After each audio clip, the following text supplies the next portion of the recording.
Okay, so I'm gonna try to do this in one take, but I don't know how long it'll take, like maybe 20 minutes. Well, I guess you would see in the video, so I shouldn't even talk about it. But I'm gonna talk about this in a couple components, where the first part is gonna be what is the problem that meditation actually addresses? And then the second part will be, what might happen when you actually meditate. So first I have to get it out of the way, preface that this is heavily intertwined with Buddhism, and I don't know if the Buddha existed or not. I don't know if any of the things of the past existed in reality, like that we say in books. I don't care if the Buddha was a real guy or not, but the essential discovery is accredited to him, that the discovery which I will describe. But the thing you need to understand is the core of Buddhism is an innovation that the Buddha made, and it's not like some set of religious practices necessarily. It's a set of pragmatic practices. So if you view pragmatism as religion, which would be well within reason, you could describe that as a religion. But for people who are pragmatic, most people who are pragmatic wouldn't describe it that way. So Buddhism, like at least Theravadan Buddhism or whatever, it's very pragmatic. And a lot of the Buddha's life too was very pragmatic, trying to figure out the solution to suffering, essentially. So let's start with the main thing. The main problem begins with memory, okay? So what is memory? Obviously, we know what memory is. When you watch something or see something or have some experience, you can remember it. If you meet someone and you hear their name, and let's say their name's Chaturangsu, and you're like, "Hey Chaturangsu, I'm Mikey. Nice to meet you."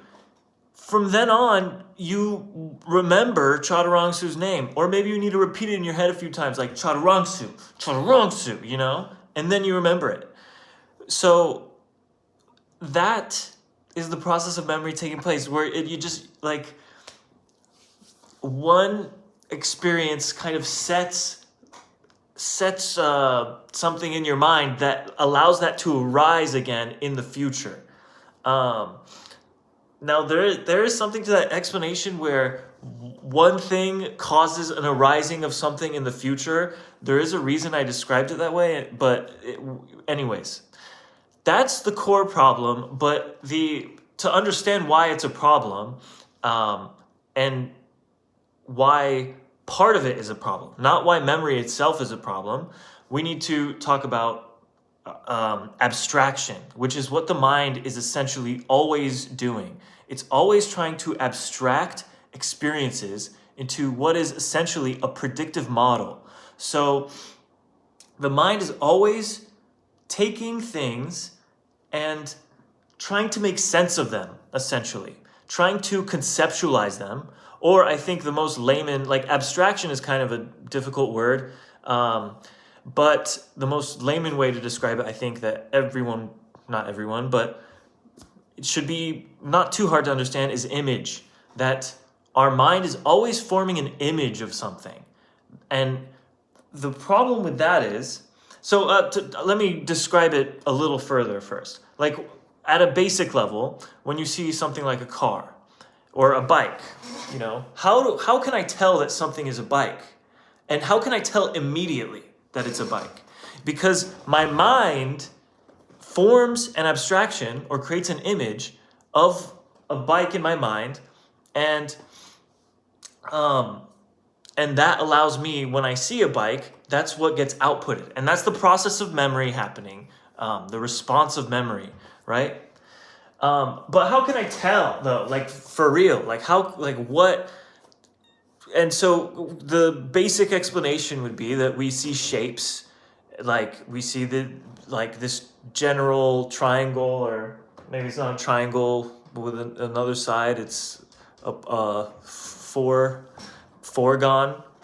But anyways, um, you see that it has these set of features, right? So we can tell what it is based off of its features, but and that is really good. That allows us to be really effective in our lives, but like obviously allows us to learn. The problem with that is that there is also usually a psychological component, that we are not purely abstracting things, that we are also having reactions and attachments to them, and we are also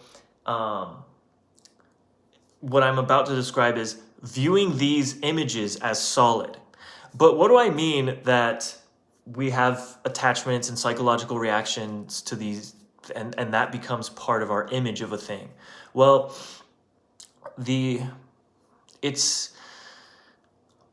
I'll give you this example. I want to walk more because walking seems healthy. So I decide, okay, I'm going to go on a 30-minute walk every day. But sometimes you get up and you're like, oh, I don't want to go on a walk. Like it just like you get this feeling that it just like seems so long and almost insurmountable. But it's really kind of delusional because going on a walk is so easy. Like once you actually go on the walk and you're walking around and then you come, it's like, it's not a problem at all. Like it's totally fine. And then when you get back home, you feel great because you just went on a walk and your body responds positively to that. So what the issue is that I have an image of walking in my mind that isn't simply walk. It's so much more baggage than just walk. It's probably has to do with other things that are going in my life right now, and like the idea of a certain sense of discomfort, or usually has something to do with time, like the amount of time it takes. But your image of time, that's also an image. Like we have this image that something's going to take a long time, but really it's not about time.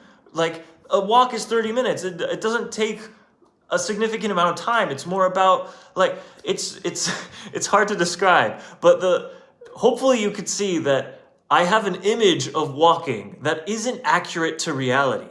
The problem is that I'm treating it as if it's accurate to reality. Like my thinking gets warped through this image, and I am pretending as if this image is reality, but the reality is simply the moment.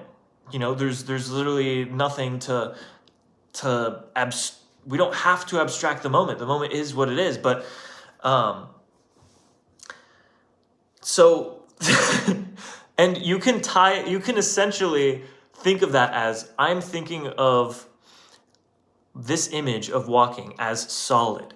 So the essential problem that all of this was building up to is that we are forming images about reality, and we are treating those images as solid. And because we're treating them as solid, we can't, and routing our thinking through them, we can't treat these as, we have such a hard time of having a direct relationship with life, where I want to go on a walk, but I'm routing it through this solid image. I'm viewing walk as this solid thing, when in reality, it's not. I can just have like a direct relationship with walking. I know it's kind of like my explanation isn't perfect. I get that, but I hope you can maybe see what I'm kind of getting around here, where the doing it in one take is hard. It's so hard, like not, but I don't want to cut everything. Anyways, you can have just a direct your concept of walking, this solid thing, is stopping you from actually just simply walking. I hope that kind of encapsulates the explanation, that I'm not living simply and directly. I'm routing everything through these complex images that are like abstractions of reality. They're predictive models of reality that my brain is constantly trying to form. And But the problem is that they also have this psychological component of attachment and viewing it as solid and whatnot. So that brings us to the next part. That is the problem. The problem is memory, and memory is always being recorded and replayed and forming abstraction, and your mind is forming abstractions, and your memory is bringing up those abstractions, and you're like experiencing life through those abstractions, when instead of experiencing life through reality itself. So, and reality itself wouldn't be like this room. Reality itself would be your experience, period. The other thing is, this is not happening like 3 times a day or something. It's not like, oh, I'm creating an image like 3 times a day of something. It's like happening every second, multiple times a second, probably even more than that. But it's not with all these gross things. And by gross, I don't mean disgusting. I mean like high level things, like seeing a bike. You could break a bike down into many different features. Like, okay, how can I tell it's a bike? Well, because of the shape of it and shit, right? But then how can I tell what the shape of it is? And then it's like, okay, well, you can tell the shape of something because the colors contrast. So, it's green here and then it's white over here. So I can see like this quote unquote shape, so that my abstraction of shape really has to do with colors or contrasting colors. And then you can go even further into that. Like, how can I tell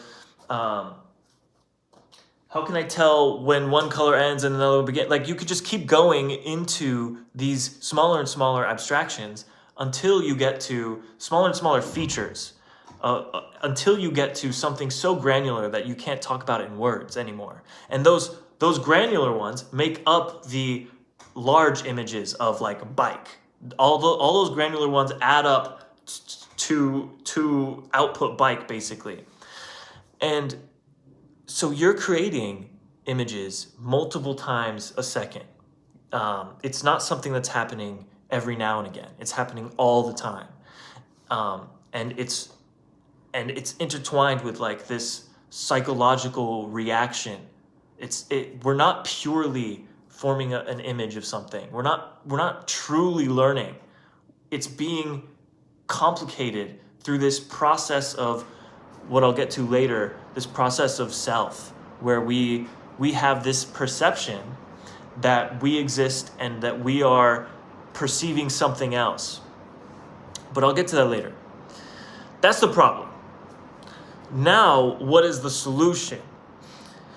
So, and now I'll get into Buddhism just a little bit, because it's kind of an interesting story, but it should also kind of dispel like false ideas about Buddhism. Sure, there's a lot of like stuff that I don't know if it's true in Buddhism. Like, is reincarnation real? I have no fucking idea. But it's worth at least addressing the parts that make sense. So with Buddhism, there was the Buddha, supposedly, and he was born into royalty, and his father knew that he was going to be the Buddha. So his father showered him with pleasure, essentially, in order to try to keep him away from going on a spiritual life, because his father wanted him to stay with his family. But the Buddha eventually saw suffering in the world, and he thought, I need to figure out how to get rid of this suffering. And so he set out on like a journey and became an ascetic. If you don't know what an ascetic is, it's a person who's inflicting pain on themselves on purpose. And he tried to reach enlightenment through ascetic. I think what he was thinking was, if I experience the highest level of pain possible and I can get through that, then I will have conquered suffering or something. But what ended up happening is he got to the highest level of pain. He inflicted so much pain on himself, and he said, I experienced so much pain, but I still haven't found the answer. So he moved on, and he didn't take food. He didn't eat food for a long time. And so that group of people was like mad at him that he's later on started eating food again and stuff. But then I don't know, I'm not an expert on Buddhism, but this is generally what happened. So eventually he finds people that are doing concentration practices. And concentration isn't the whole picture. Like when you concentrate on something, it actually has a lot to do with serenity as well. Like the sereneness of your mind. But anyways, they're doing like these concentration / serenity practices where they just keep focusing, and you get to these extremely blissful states of consciousness. And they thought they were enlightened because those states of consciousness make you really feel like you don't exist, supposedly.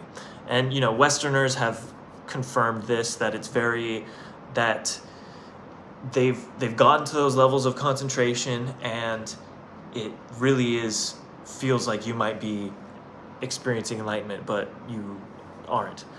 And so the Buddha got to the end of that path, and he mastered the concentration practices or whatever, and he decided this is not freedom from suffering either.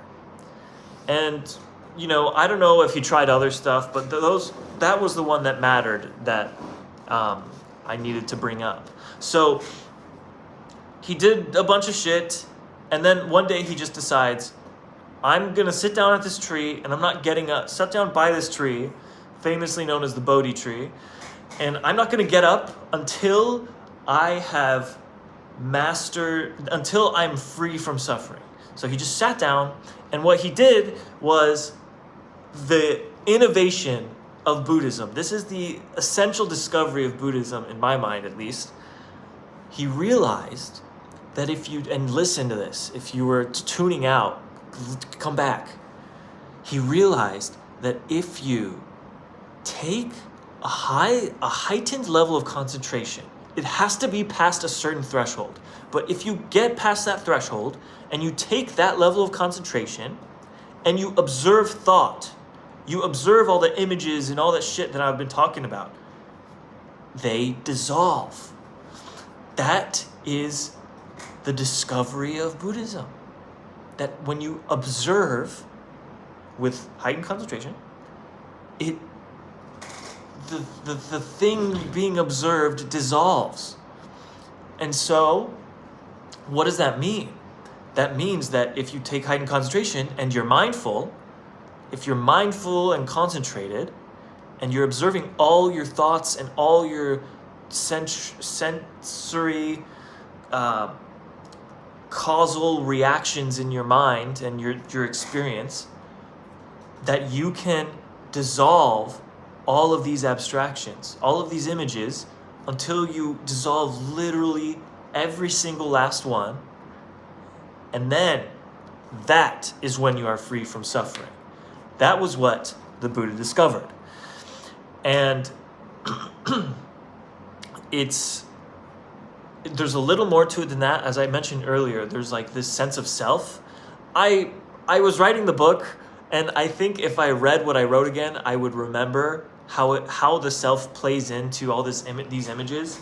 Right now, I'm inclined to say that the self is an image as well, and like the self is like, it's memory being played back, right? I was saying that you make memories and you're playing them back constantly. The self is that as well. So it's just this like process of thought that's like caught in this pattern, and it's essentially this delusion that our mind thinks that it is something watching something else. And it gets confusing at this point, because a lot of people give the advice and say, you are not your thoughts. But it's odd, because you totally are. Like you're all the things that are happening to you, but you're not something else. So this is the part where it might be troublesome to accept these ideas, where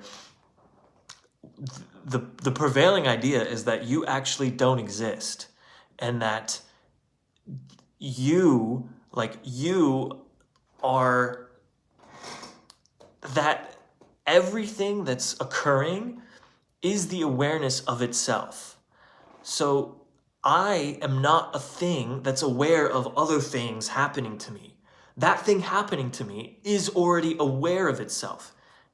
And this going on is just another process that thinks it's so hard to explain.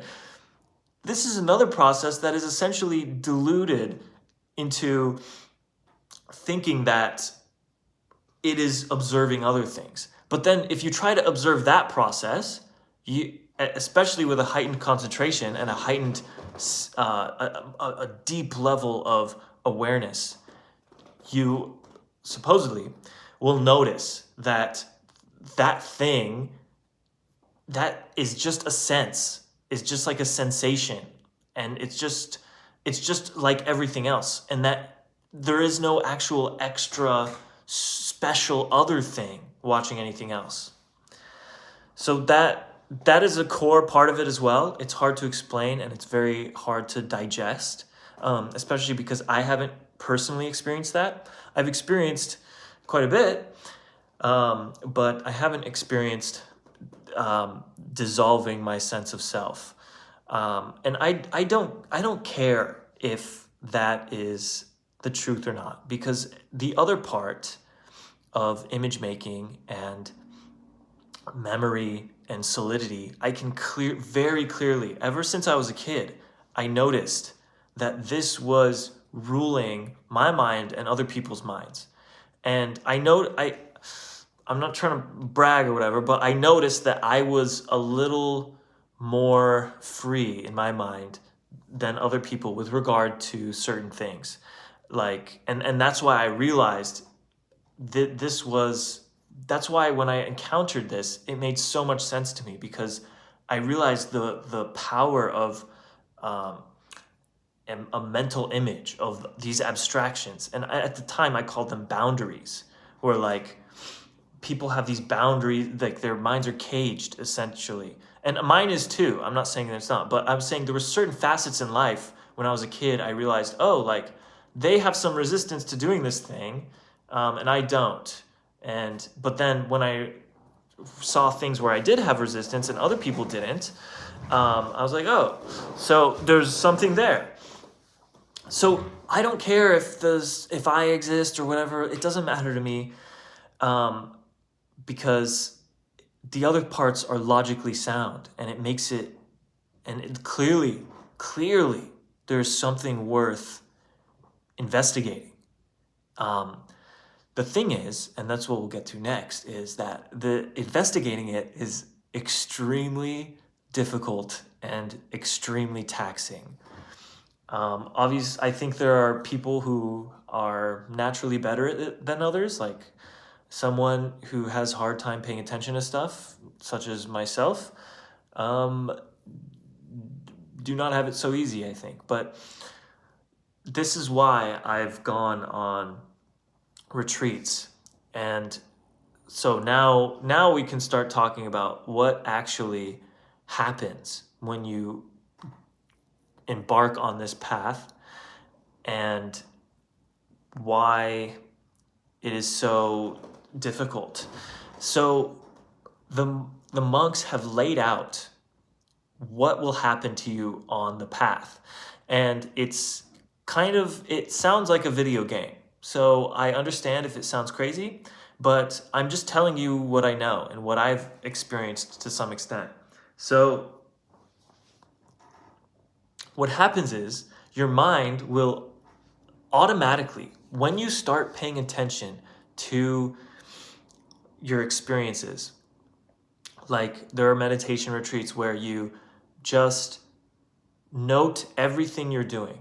Like if I'm grabbing my keys, I'm going pushing, like pushing my hand, and I'm noting it, like aware of what's going on, pushing, grabbing, bringing. And you do that 18 hours a day for 30 days in silence. And That's like literally basically the whole technique. There are better descriptions of it, but that's the technique. So what ends up happening is just by constantly paying attention, you are increasing your concentration, and eventually it'll get to a point where you are concentrated enough to where these images will start dissolving. And so, but the mind starts going through a process as you're doing this on its own. So as you are progressing, the mind will just start doing other stuff. And the other stuff is it will start speeding up, and it will start being able to perceive phenomena arising and passing away extremely quickly. And that happens automatically. Just as you do this, the mind just starts going down this path. Okay? So, and you eventually get to a phase that they have termed the arising and passing away phase, where you are noticing everything arising and passing away in its own spot. Where it began, in that spot, it also passes away. Like sensory phenomena. Like it's easiest to think of it as like body. Like the easiest one to think of is body sensations. Like in the very spot that a sensation arises, it passes away.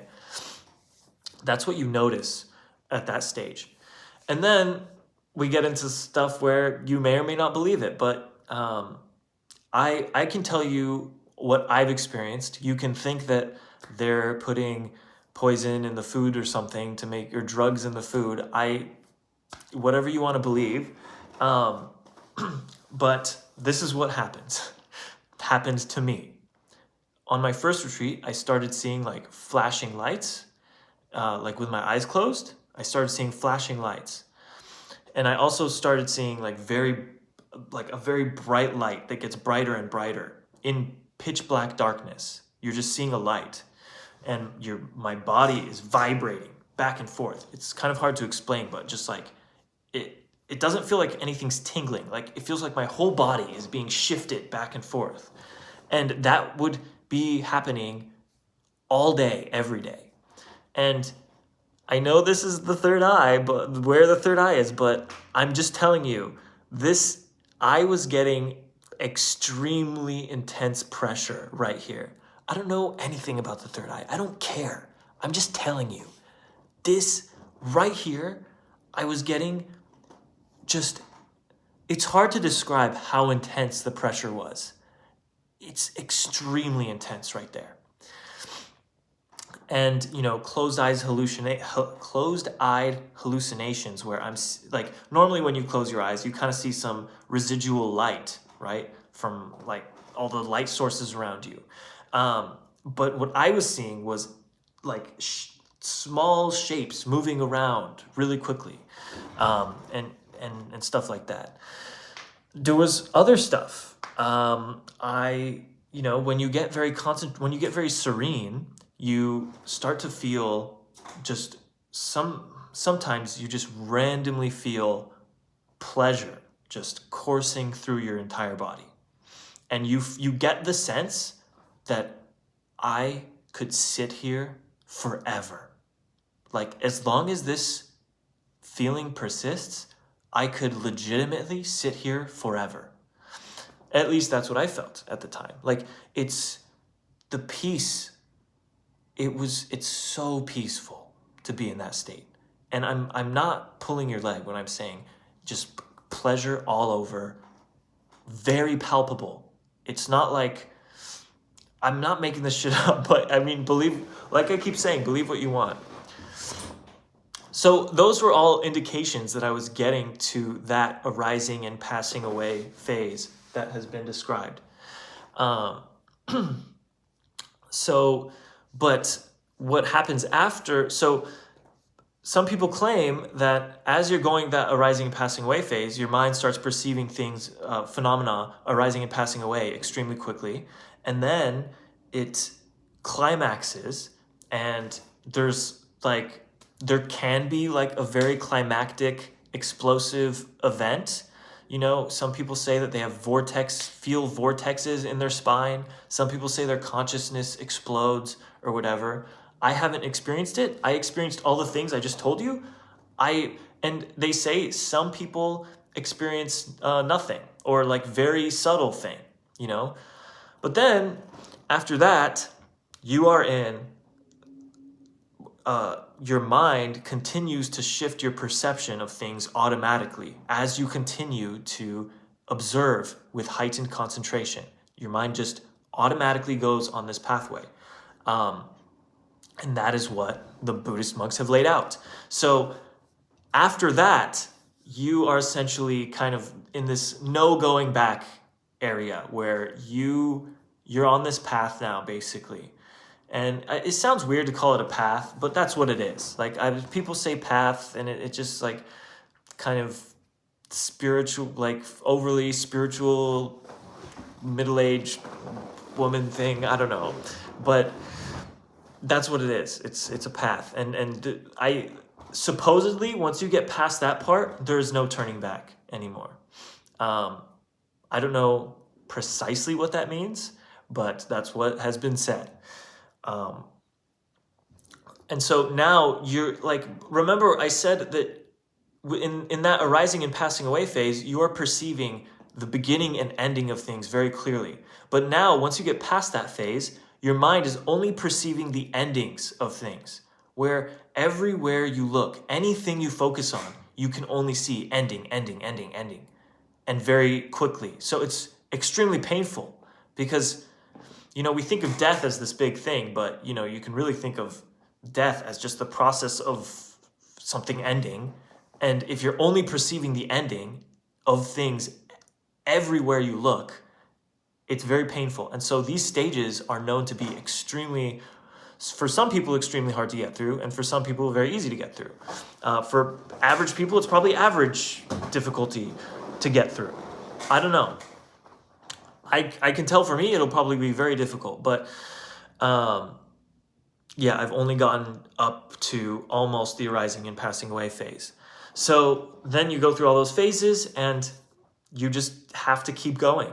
You know, you can't really turn back. Like, you just have to keep going because your mind is perceiving things differently now. And if you take a break, it'll, like, if you completely go cold turkey, it might go back, it'll probably go back to somewhat normal. But then when you gain, like, mindfulness again, these things always come back, like the vibrating, the pressure, the lights, like all of these come back relatively quickly. And so then once you get through all those phases, supposedly your mind shifts forever because you have observed with heightened concentration, you've dissolved some sense of self, and you've dissolved a bunch of these images that you've created, or rather, you've observed the self, and it stops making as many images. And so I don't know exactly how to describe it, but that's the gist. Okay, you're dissolving these things, and you dissolve part of the self, and as a result, you suffer less. After that permanent shift, that supposed permanent shift, you just suffer less. And it's not as clear cut as that. It's that, like, that is not enlightenment yet. So enlightenment is essentially an atheist death. Like nirvana, it's not this eternal pleasure thing. It's literally being dead, like what an atheist thinks of as being dead. That's the goal of Buddhism, to achieve non-existence. And so, I mean, I can get into that another time. I'm getting tired, but like why you would want to achieve that, why it makes sense, I guess you can think for yourself. But regardless, it makes sense to, like, everything makes logical sense to me. Like, we have these images that are hurting us. Like I can clearly see that these images hurt me. So I want to dissolve them. So that path is one of four. And as you keep meditating, you will go through the path again and again. But after that first one, it gets a bit messy. Like the first one is laid out very clearly, and the monks can usually diagnose where you are pretty easily. They don't usually, some sects, some like meditation retreat centers, they talk about the stages, but a lot of them don't. And so it's usually better to not bring them up, I guess. But some of them are open to discussing it and saying, oh yeah, you're almost to that part, you know? And so after that first path, it gets very messy and it's really hard to tell where you are. But after that first one, there's a big shift. What else is there to say? So I know a lot of that sounds hard to believe, and you can believe it if you want, but I'm trying to think if there's anything else that I wanted to mention. Sorry, I don't want to pause it. Just give me a second. We did the rising, passing away phase. We did the phases. Yeah, it like sounds like a video game, but the mind, like that's just what happens. That's what they discovered, and that's why I'm saying that it's like very pragmatic. Is they're not claiming this necessarily. They're just saying like, hey, here's what we did, and this is what the result was. That we, with heightened concentration, observed all the occurring mental phenomena as much as we could, and as we did that, this happened to our minds. And I don't know why that's so hard for some people to believe. Like, and I feel like people have the inclination to say, oh, well, you know, you read this stuff in a book before you did it, right? So maybe the fact that you read it caused it to happen in your mind or something. And it's like, but doesn't that reinforce my point almost? Where like, I don't know, if you can read something in a book and have it just start happening to you, I haven't heard of anybody that's ever done that. Like, I get it, if you take DMT and like people talk about this one drug called DMT and they see elves. And so maybe other people who take DMT see elves too. But like, because they've heard other people saw elves. So maybe one guy just started this whole elf thing. But to read something in a book and to have it just like happen extremely palpably, where I'm feeling my whole body vibrate, I don't know, it just seems a bit ridiculous to me. Like, you can, but think what you want, you know? And like, how would I have known that it's going to be that type of vibration?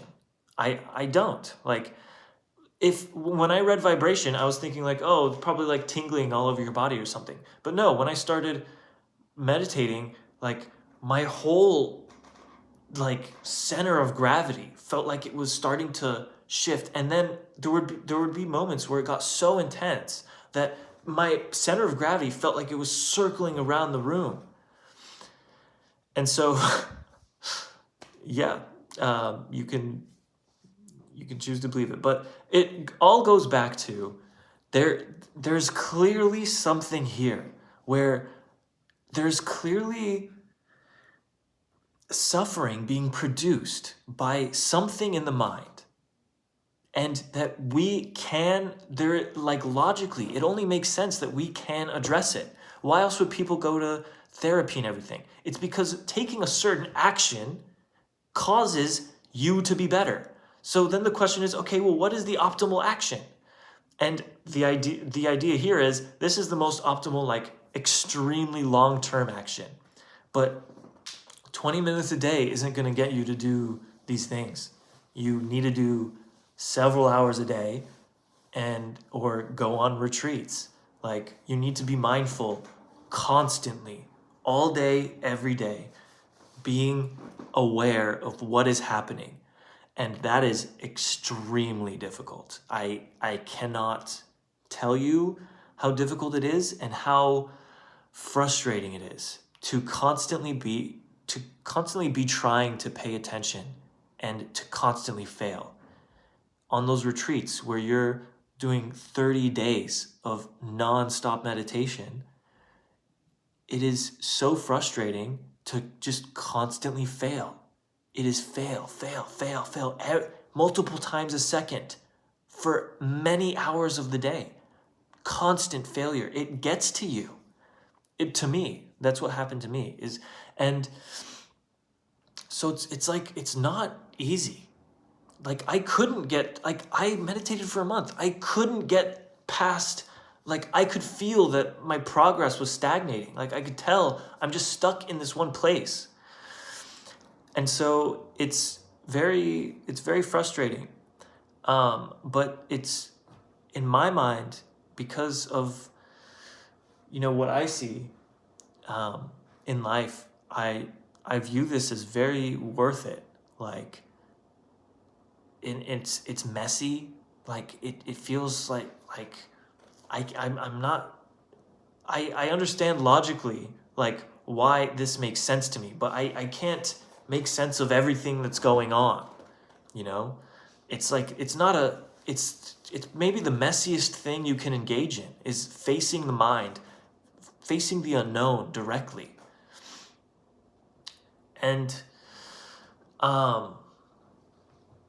because there's stuff here that your therapist won't be able to tell you about, that some doctor is not going to be able to tell you about.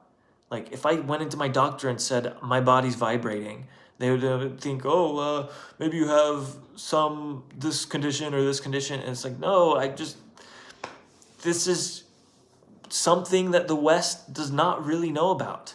So it's entering unknown territory, and it's scary. And that fear has stopped me several times from continuing. And I regret it, because there were some moments where I could feel the intensity just increasing, where, like I said, my body was flinging around the room, and I'm seeing really bright lights, and I swear it's like pitch black in the room, and I'm just seeing this bright white light, and my body's vibrating, and it's getting more and more intense. And I got so scared that I stopped. I stopped meditating. I got up, and I went outside to see if there was anybody outside that I could talk to. Nobody was outside. And I think I should have just let that happen. I should have surrendered to that experience, but I didn't. And so,